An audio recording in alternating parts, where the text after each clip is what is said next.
Android जरी काढला तरी तुम्हाला हेच आयसी दिसतात. किंवा मग त्याच्यामध्ये काही मोठ्या मॉडेलमध्ये बॉल आयसी पण आहे, तर त्यामध्ये पण 16 लेगची 20 लेगची 20 बॉल आयसी असं ते पण बघू आपण. त्याच्यामध्ये काय काय दिले, कुठल्या कुठल्या लाईन असेल. हो, हे जे आयसी आहे लाईटला व्होल्टेज द्यायचं काम करते, डिस्प्लेला व्होल्टेज द्यायचं काम करते, आणि जे ग्राफिक येणार आहे त्या ग्राफिकला पण व्होल्टेज द्यायचं काम करते. फक्त व्होल्टेज द्यायचं काम करते आयसी, बरोबर. म्हणजे लाईट बनवायचं काम आणि ग्राफिकला व्होल्टेज द्यायचं काम. आणि ग्राफिकचे जे लाईन आहेत, तर ग्राफिकच्या लाईन मध्ये जे आहे ते एमआयपीआय लाईन किंवा दुसऱ्या व्होल्टेजच्या लाईन ते बाकीच्या कुठे गेले असतील, आपल्याला सीपीयूला गेलेले असतील. फक्त आपल्याला महत्वाचे जे लाईन आहेत ते. आणि सगळ्यात जास्त तुमचं अँड्रॉइडला किंवा ओएलईडीच्या लाईट सेक्शनला लाईटचा प्रॉब्लेम जास्त येतच नाही, कमी म्हणजे येतच नाही बिलकुल. मग आला प्रॉब्लेम तर तुमचं कनेक्टर खराब होणे किंवा तुमचा डिस्प्ले फुटलेला पण दिसत नाही आपल्याला. म्हणजे एकदम लहान बी जर डॉट आला म्हणजे पडला मोबाईल, काच बी फुटत नाही, डिस्प्ले बी फुटलेला दिसत नाही, तरी पण डिस्प्ले ब्लँक जातो, पूर्ण ब्लँक होते किंवा पूर्ण जातो. आणि आपला साधा डिस्प्ले कोपऱ्यात बी फुटू द्या, अर्धा बी फुटू द्या, तरी बी अर्धा चालतोय. का चालतं ते तेल गेलेला मोबाईल आणता का दिले की 700 रुपये दिले की ते पेपर बी बदलले नाही त्याचे आम्ही, फक्त फॉल करणं साफ केलं त्याला, म्हणजे तेल गेलं, पत्रावळ्या काढल्याचे फॉल करणं साफ केलं, क्लिअर झालं. यामध्ये जसं आपण अॅनोड कॅथोड होतं, यामध्ये पण अॅनोड कॅथोड बघायला भेटेल. त्यामध्ये ईएन सिग्नल होतं, याच्यात पण ईएन सिग्नल बघायला भेटेल. त्यानंतर +5 व्होल्ट -5 व्होल्ट होतं, ह्याच्यात पण प्लस व्होल्टेज आणि मायनस व्होल्टेज भेटेल. तर सगळं येते कुठून, एकाच आयसीतून येते. तर पहिलं आपण त्याला पण व्हीपीएच सप्लाय पाहिजे. काय पाहिजे, व्हीपीएच व्होल्टेज पाहिजे. व्हीपीएच व्होल्टेज तुम्हाला आलं इथं, व्हीपीएच कॉईल 2 कॉईल दिले तिथं. तर व्हीपीएच व्होल्टेज इथे एक आलं आपल्याला, आणि इथे एक आलं. त्यानंतर आणखी एक आलं त्या ठिकाणी. Total 3 VPH voltage. त्या ठिकाणी एक न्यूज कॉईल आहे, त्यानंतर इथे एक न्यूज कॉईल आहे.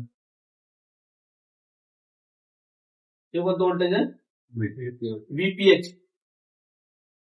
तुम्हाला माहिती आहे व्हीपीएच कुठून येत आहे, व्हीपीएच व्होल्टेज आला. त्यानंतर त्याला आणखी काही इनपुट आलं का,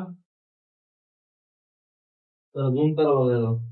पहिलं ह्याच्यावर समजून घेऊ आपण, डायग्राम काढण्याचं तुम्हाला ते आपण टोटल लाईन बघायच्या कोणत्या कोणत्या. पहिला लाईन समजून घ्या, त्यानंतर आपल्याला समजेल. ते जे पहिलं आहे 1 नंबरचं, 1 नंबरचं काय आपलं एव्हीडीडी, म्हणजे काय असेल 7.6 व्होल्टेज. कोणतं व्होल्टेज असेल, अॅनोडचं व्होल्टेज असेल. त्याच्यामध्ये नाव तुम्हाला चेंज झालं, हे अॅनोडचं. ईएल ऑन म्हणजे आहे त्यात कॅथोड. जर यामध्ये ईएल ऑन 1 ईएल ऑन 2 आला खाली, तर कॅथोड 1 कॅथोड 2. त्यानंतर एक आहे ईएन सिग्नल, हे झालं लाईट साठी. आणि +5 व्होल्ट -5 व्होल्ट, व्होल्टेज थोडेसे कमी जास्त आहेत, बरोबर.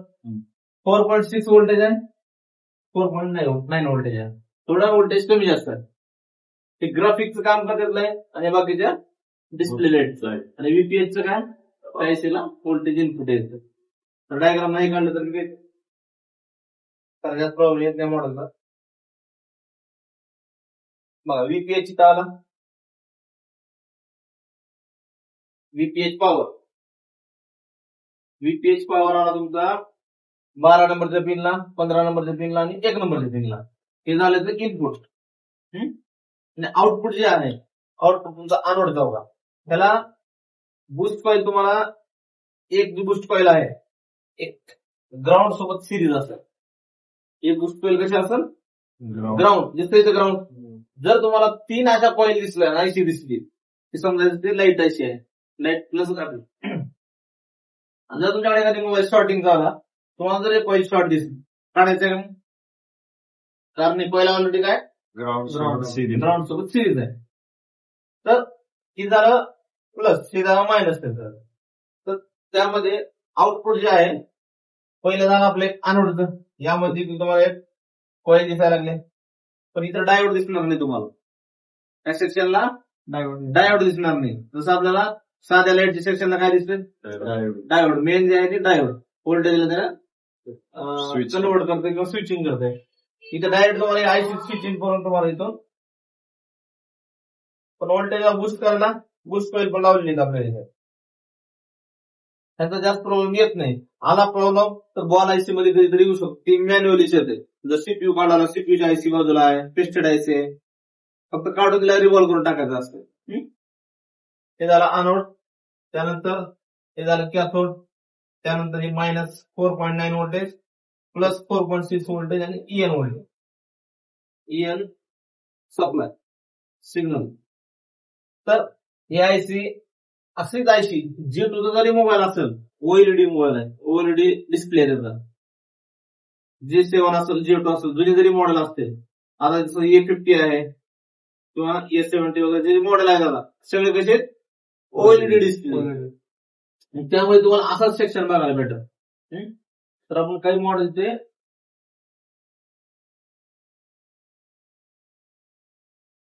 नवीन मॉडेलचे काढू आपण सेक्शन. आता ते J2 येणार नाही, तो समजण्यासाठी सोपं आहे त्या मॉडेल मध्ये.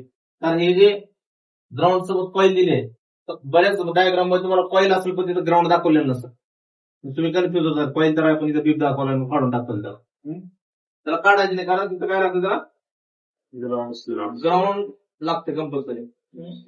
एम सिरीज बघू, 300 डबल डेकर आपले LCD लाईट.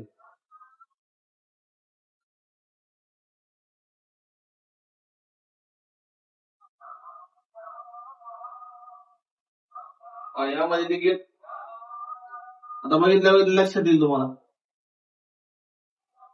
ओएलईडी जे आहे व्होल्टेज जे आहे तुम्हाला 9 व्होल्टेज पर्यंत लागते. हे जे व्होल्टेज आहे 9 पर्यंत लागते जास्तीत जास्त.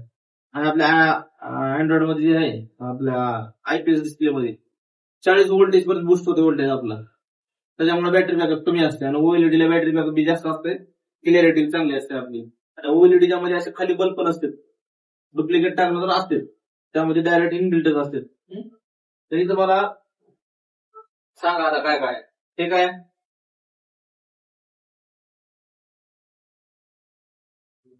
एनोड आहे. हे दोन काय आहेत मग, K1 K2 हे आपलं प्लस 5 व्होल्ट मायनस 5 व्होल्ट, त्याला आपण म्हणतो VSP आणि VSN. VSP positive voltage, VSN म्हणजे निगेटिव्ह व्होल्टेज, हे आपलं VPH. पण ह्या ठिकाणी लेग आयसी दिली का तशी नाही, बॉल आयसी दिली इथं. नाही तर कॉईल किती दिसायला तुम्हाला, 3 आहे तिथं. पण बघा इथे एक कॉईल आहे, इकडे 2 कॉईल, त्याच्यामधली एक काय असेल ग्राउंड असेल, ग्राउंड सोबत सिरीज असेल, कुठली असू शकते, हे किंवा हे, त्यात आपल्याला दाखवलं असतं. आणि त्याच्या प्लस 5 व्होल्टला मायनस 5 व्होल्टला 4 कॅपॅसिटर लागले. त्यानंतर त्यांचे अनोड आहे, अनोड हे अनोड इकडे आपल्याला डिस्प्लेला लाईट साठी गेलेला आहे. त्यानंतर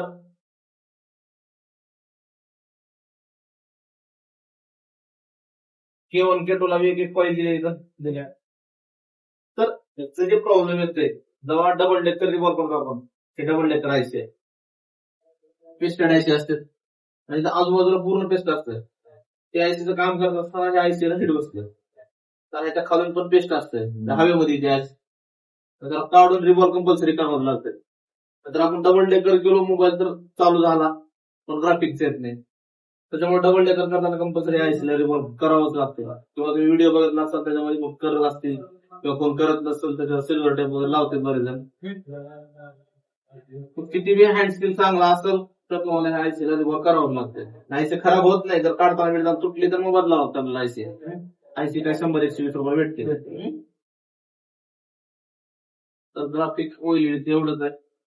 बऱ्याच मोबाईलचं, ओप्पोचं, आपलं विवोचं V17 प्रो, V15 प्रो जे मोबाईल आहेत त्याचं सीसी बोर्ड महाग का असतं बघितलं का कधी? सीसी बोर्ड महाग भेटतं बघा, किंवा मार्केटला टाकलं की मॅच होत नाही, डिस्प्ले येत नाही. बघितलंय कधी? तर त्या बोर्डवर काय असतं, अख्खा सेक्शनच त्याच्यावर असते, ग्राफिक सेक्शन, लाईट सेक्शन. त्याच्यावर डुप्लिकेटवर पण असतंय, पण ते काम करत नाही. तुमच्यासोबत असा प्रॉब्लेम आला का नाही माहिती नाही. बऱ्याच मॉडेलला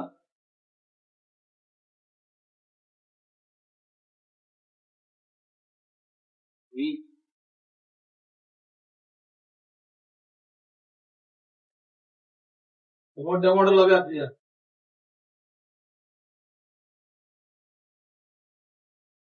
काही ओप्पोच्या मोबाईलला चार्जिंग आयसी सपोर्ट वरले आता डायरेक्ट बीक्यू आहे त्याच्यावर चार्जिंग आयसी याच्या बाजूला. कुठे चार्जिंग X17 प्रो मॉडेल काढला आपण, टेन्शन डायरेक्ट सपोर्ट वरले. तर मार्केटची मॅच होत ते सपोर्ट कमीत कमी 2,500 आणि 3,000 रुपये सर्व्हिस सेंटर. बघा ह्याच्यामध्ये काही वेगळं आहे का? कुठलाही मॉडेल काढलो आपण जे शिकलो तेच आहे का? बघा खाली बघायचं काय काय तेच काही वेगळं आहे. लगेच ओळखायला आपल्याला कशाला काय म्हणायचं. सुरुवात लाईन चेक करताना आपल्याला कळलं की अनोड आहे. आता हे प्लस आणि मायनस व्होल्टेज आहे. व्हीडीडी व्हीएसएस, व्हीडीडी प्लस हे मायनस. त्यानंतर EL on to cathode 1 cathode 2 आणि अनोड. बघा यामध्ये आयसी किती कॉईल आहेत? 3 कॉईल आहेत. ते काय असेल? ग्राउंड असेल. शॉर्ट आपण काढून टाकायचे.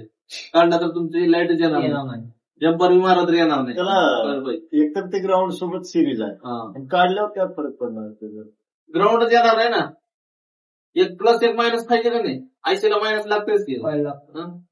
ग्राउंड महत्वाचं आहे तेवढं. तुम्ही चार्जिंग कनेक्टर बसवला ग्राउंडच देणार गेला जमतंय का? मग तसं काय माहिती, त्याला मायनस लागते, ते पण बुस्ट कॉईल सोबत लागते स्ट्रॉंग. एखाद्या वेळेस जम्पर केलं तर चलल तिथं, पण काढून टाकता येत नाही. सेमच आहे आयसी पण. बघा 25 वोल्टची आयसी. यामध्ये बघा किती वोल्टचे? Same IC 25 volt. J2 मध्ये 16 लीगची आयसी.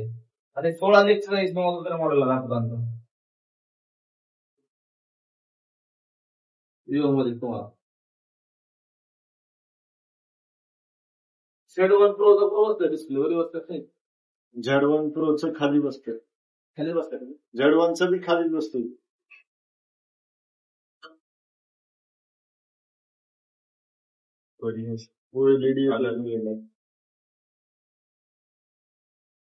V15-20 सप्लाय तेच आहे. काहीच वेगळं नाही. तुम्ही जिथे बघा तेच भेटेल. बघाल तेवढं काही जास्त प्रॉब्लेम येत नाही. जर तुम्हाला प्रॉब्लेम आला आहे अशा बोर्डला, डायरेक्ट सब बोर्ड बदला लागतो तुम्हाला.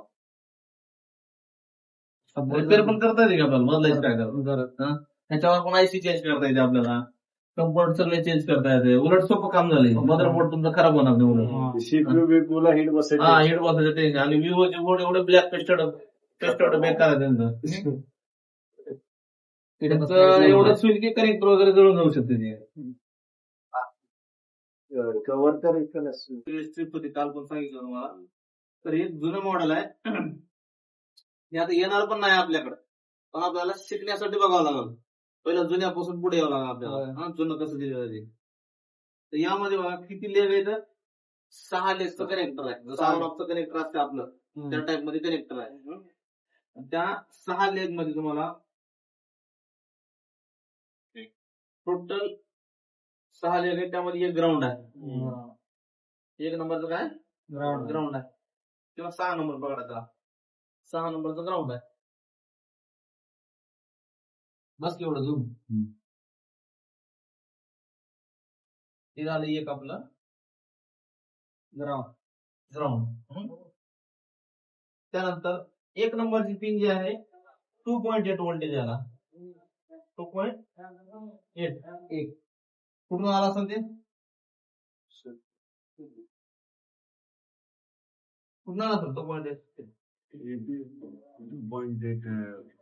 व्हीआरजी व्होल्टेज व्हीआरजी पॉवर आयसी. मग काय तर हे आलं पॉवर आयसी आपल्याकडे. पहिलं तर एक लाईनला पॉवर आयसी युज झाली आपल्या. त्यानंतर I2C line SCLSD. I2C line कुठून येते आपल्याला? सीपीयू वगैरे येते. जिथे जिथे I2C लाईन असतं तिथे तुम्हाला 2.2 K रजिस्टर असतं. सांगितले का लाईट सेक्शन मध्ये, ग्राफिक सेक्शन मध्ये.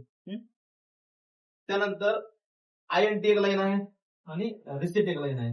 जसं INT आणि रिसेट लाईन आपल्या लाईटला पण होती, ग्राफिकला होती सॉरी. तर ह्या सगळ्याच लाईन तुमच्या कुठे जाते? सीपीयू ला जाते. म्हणजे टच आयसी सेपरेट आहे का आपल्याला? टचपॅडची आयसी, टचपॅड आयसी सेपरेट नाही. टचपॅडचा सगळाच सप्लाय कुठे जातो तुमचा? सीपीयू मध्ये जाते. तर प्रत्येक लाईनला एक एक पॅनलर मध्ये काय दिलं तुम्हाला?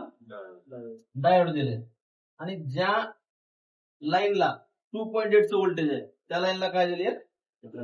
कॅपॅसिटर दिले. म्हणजे व्होल्टेज जास्त आहे त्या लाईनला, बरोबर आहे. बाकीच्या लाईनला पण व्होल्टेज असते 1.8 चा असते. हे जे लाईन आपल्या गेलेत कुठे गेलेत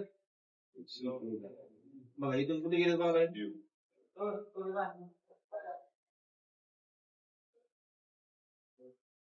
हे लाईन आले तुमच्या अगोदर टेस्ट पॉइंटला. टेस्ट पॉइंट या ठिकाणी काय दिले? एक पॉइंट. सीपीयूच्या अगोदर टेस्ट पॉइंट दिले आपल्याला. म्हणजे डायरेक्ट तुम्ही सीपीयू काढल्यापेक्षा टेस्ट पॉइंट तुम्हाला ऑप्शन आहे जम्पर मारण्यासाठी, जर लाईन कुठं कट असेल तर. तर प्रत्येक मोबाईलला तुम्हाला असे टेस्ट पॉइंट दिलेले असतील टच सेक्शनचे. आता नवीन मॉडेल मध्ये बघायला भेटत नाही, पण जुन्या मॉडेल आता दिली कंपल्सरी. तर ह्या ठिकाणी 2.8 ची पण लाईन आहे, रिसेट लाईन पण आहे, INT लाईन पण आहे, त्यानंतर I2C लाईन पण आहे. सगळ्या लाईन दिली. आता ही लाईन कुठे आल्यानंतर आपल्या सगळ्यात लाईन 1 2 3 4 चारही लाईन आल्या आपल्या कुठं? सीपीयूला. मग आले चारही लाईन.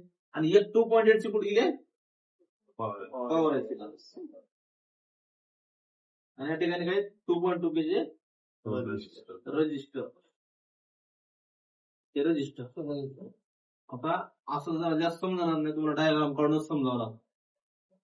समजला असेल तुम्हाला तरी पण डायग्राम काढून आपण समजू, एकदम सिंपल भाषेमध्ये.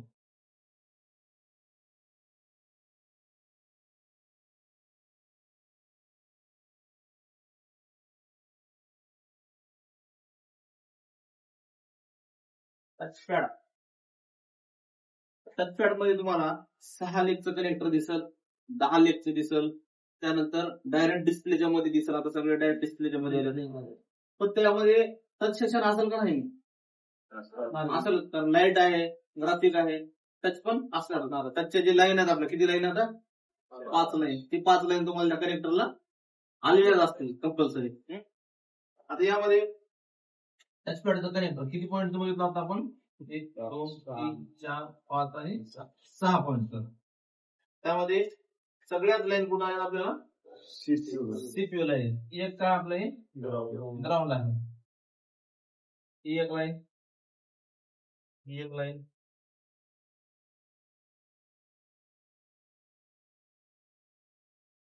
एक RST लाईन, एक INT लाईन, त्यानंतर एक I2C, हे पण I2C, SCL, STE. लाईन खाली वर झाली असतील आपल्या डायग्राम मध्ये, खाली वर होऊ शकते, पण ह्या लाईन येत आपल्या. आणि एक जे आले आपल्याला काय 2.8 चं व्होल्टेज कुठून आले ते?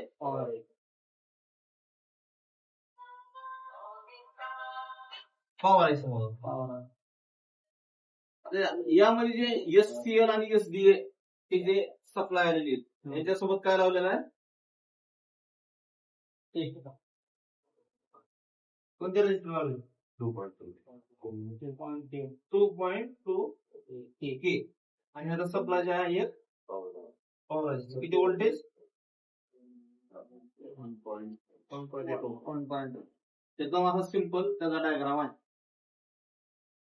त्यामध्ये आता प्रॉब्लेम काय येते, डायग्राम तर आहे, प्रॉब्लेम काय येते, प्रॉब्लेम आणि सोल्युशन ते महत्वाचं ना आपल्याला. प्रॉब्लेम काय येते, लाईन ओपन आणि शॉर्ट. हेच प्रॉब्लेम आहे. कुठल्याही सेक्शन मध्ये तुम्हाला प्रॉब्लेम हेच राहणार, ओपन होणे, शॉर्ट होणे किंवा लिकेज होणे. तीनच गोष्टी जास्त. ओपन झाल्या तर तुम्हाला टेस्ट पॉइंट वर चेक करायचं रेडिंग आहे का, तिथून जम्पर करू शकता. किंवा अगोदर तुम्हाला चेक करायचं टच पॉइंटचं कनेक्ट अगोदर चेंज केलंय का, बसवलंय का, किंवा पाणी बिणी गेलंय का, साफ करायचं आपल्याला, किंवा टच पॉइंट सर्व बघायचे. एक ठिकाणी 3 ठिकाणी 4 ठिकाणी जाऊन टच पॉइंट लावून बघायचं आपल्याला. दुसरा आपला जर टच होत नसेल मोबाईल, आपण पहिला 2-3 डिस्प्ले लावून बघतो डिस्प्ले प्रॉब्लेम आहे का. त्यानंतर याची GR चेक करणे, कनेक्टर चेक करणे. त्यानंतर जर तुम्हाला कुठं प्रॉब्लेम दिसला त्या फुल टेस्टिंग मध्ये, हॉट टेस्टिंग मध्ये, तर त्या लाईनवर तुम्हाला काम करायचं.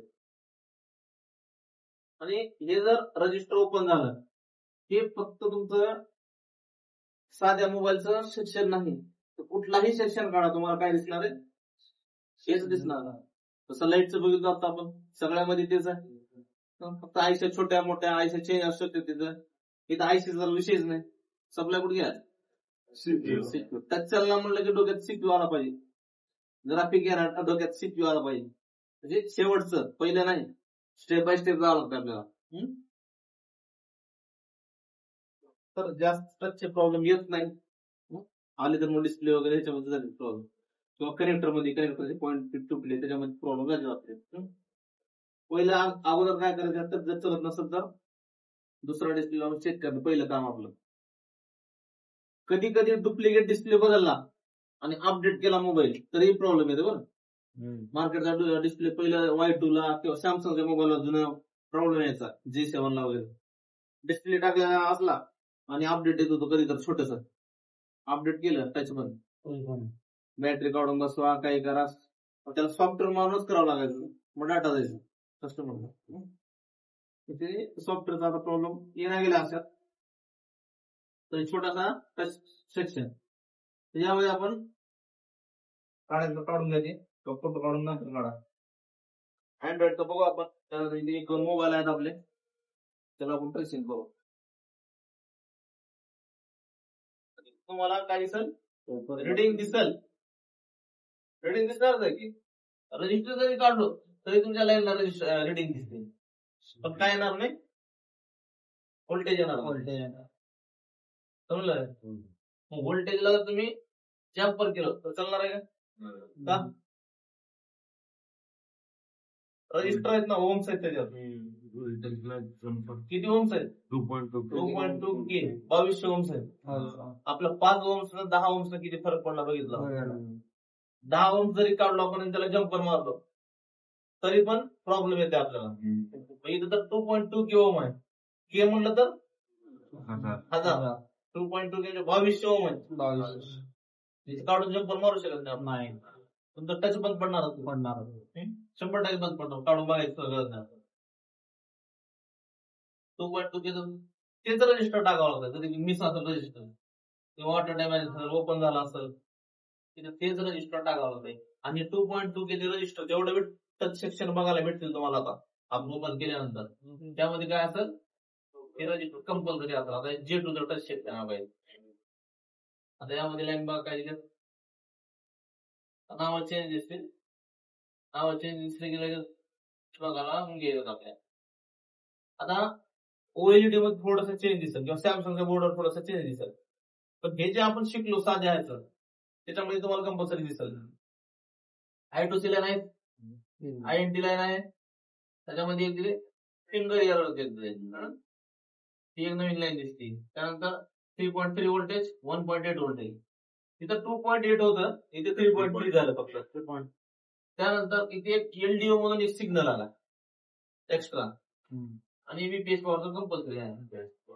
तर I2C लाईन जर बघितलं तर त्याला रजिस्टर बघितलं आपण 2.2 के टच लाईन इनपुटला सप्लाय वाढलेत आउटपुटला नाही. कनेक्टरला एवढे सप्लाय 5च आहे SDLSC फक्त इथं INT आणि जे दुसरी आपली रिसेट लाईन होती तिथं एररची लाईन नाव चेंज झालं फक्त लाईन तेच झालं. तर सगळा सप्लाय कुठे गेला तुमचं C2 ला गेला बा. हे सोबत काय लावलंय I2C लाईनला 2.2 के रजिस्टर लावलं. तिथला एक जरी रजिस्टर आपल्या हातात निघाला असतात तर टच चालणार नाही. तुम्ही किती बी कॉम्बो बदला किती बी स्थिती बोलता काही करा प्रॉब्लेम निघणार आहे का आपला निघणार नाही.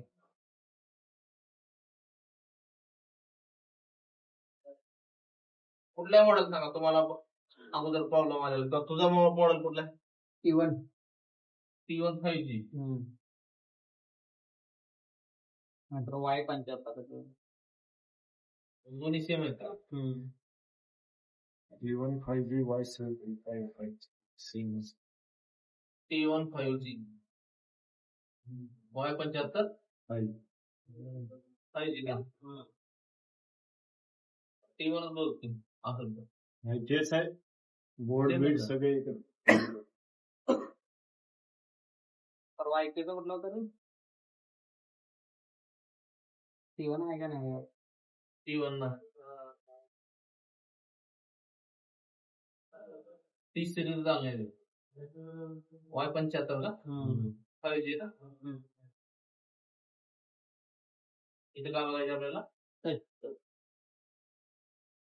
काही वेगळं असेल का एक दोन लाईन वेगळ्या असतील नाव चेंज असतील बघा व्होल्टेजच्या वगैरे बाकी सेवन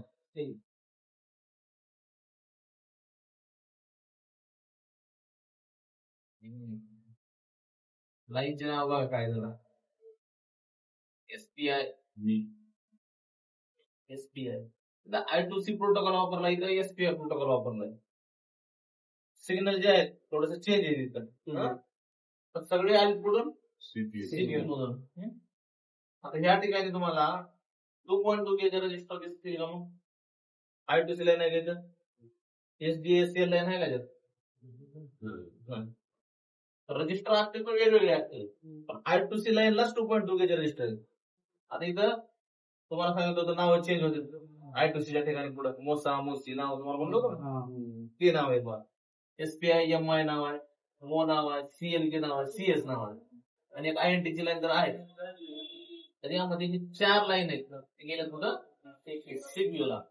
बघा इथं कनेक्टरला काय चेक करायचं आपल्याला GR चेक करायचं इथं पहिलं तर या ठिकाणी ऑल GR चेक करायचे किती 5 प्लस 6 एक व्होल्टेज 1.8 चा डायरेक्ट पॉवर मधून आलं PMU मधून.